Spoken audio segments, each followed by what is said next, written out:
बिल्कुल, जो लिस्टें deputy commissioner के ऑफिस से शाया की गई हैं, सब डीलरों को आटा मिला है और आज हमारी मार्केट में वाफर मकदार में हमारा लोकल जो कंट्रोल रेट का आटा है, सरकारी आटा आया है और तकसीम हो रहा है।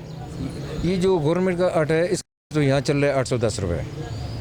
810 रुपये से कोई भी जाहिद वसूल नहीं कर रहा, बल्कि आप ख़ुद भी विज़िट कर सकते हैं। जिस जगह ये आटा तकसीम हो रहा हो, आप एक जनरल सारिफ की हैसियत से ले सकते हैं, 810 रुपये में आपको मिलेगा। अगर थोड़ी सी मेन चीज़ जो है, इस वक्त आटे की जो शार्टेज है, हमारा सूबा जो है, यहाँ ये वीट प्रोडक्शन नहीं है, यहाँ वीट नहीं है। यहाँ फ्लोर मिलें भी पंजाब से ही वीट लाकर यहाँ इसकी ग्राइंडिंग करती हैं, लेकिन जो गवर्नमेंट जो गंदम दे रही है वो ये ग्राइंडिंग कर रही है।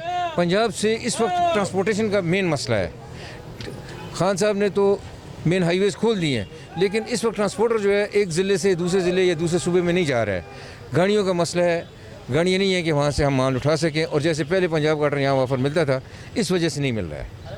पंजाब का आटा नहीं है, लोकल आटा ही है।